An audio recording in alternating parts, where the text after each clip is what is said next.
So dito ako sa ano, sa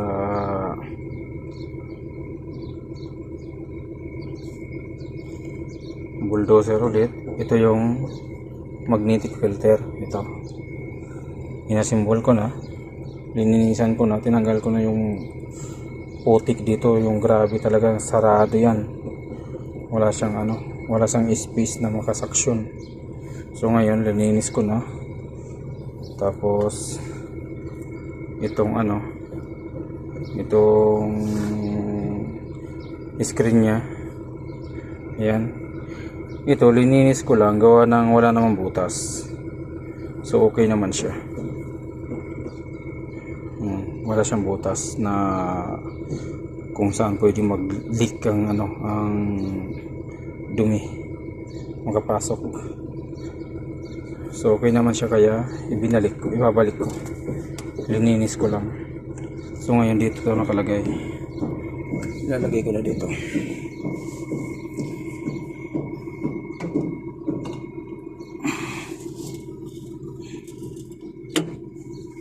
So yun, ganyan siya.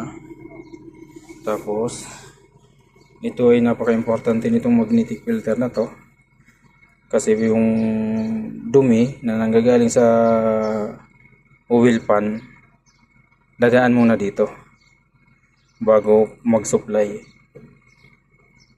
So kung madumi,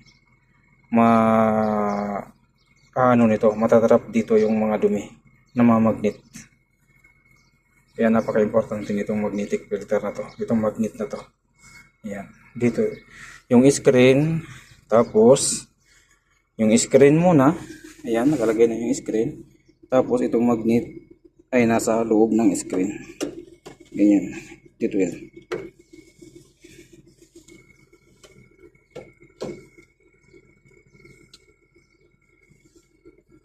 So ganyan ang itsura yan. Tapos may spring yan. Yan. Dito yan.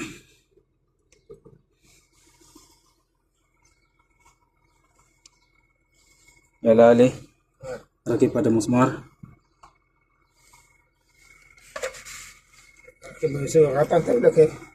Raki pada gata badi musmar. Ya lata ana MC. Ana suddo badi intaraki pada musmar sa. So ito, ayan, dito magsisipa yung spring.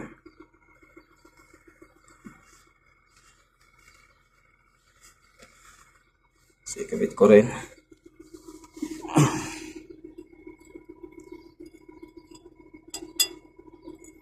Ya tadi tar, raki pada musmar.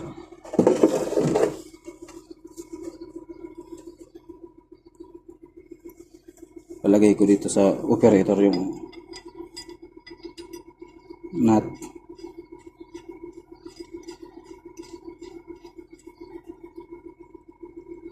Kasi kailangan i-press siya gawa ng mag-spring.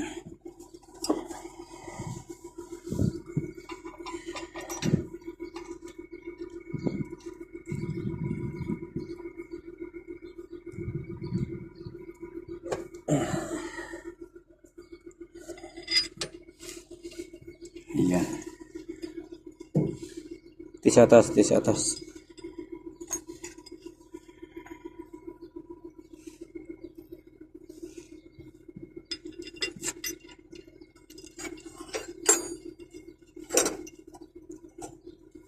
Yelo, ulit tayo.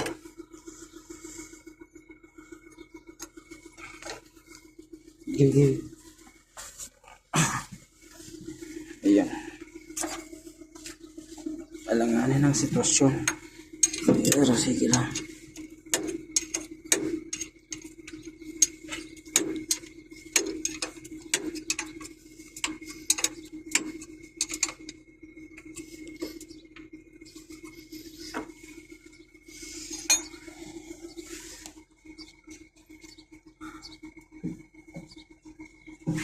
Ayan siya.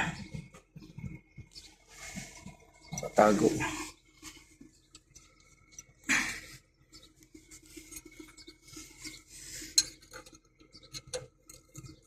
So itong filter na to is napaka-important dito sa transmission nitong bulldozer. itong magnetic filter na to.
Ayan, naigpitan ko na lahat.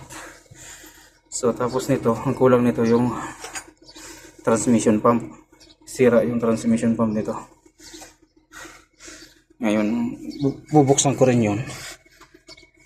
Ayan, dito yun nakalagay. Transmission pump. Sige po mga lods. Salamat sa panonood. God bless.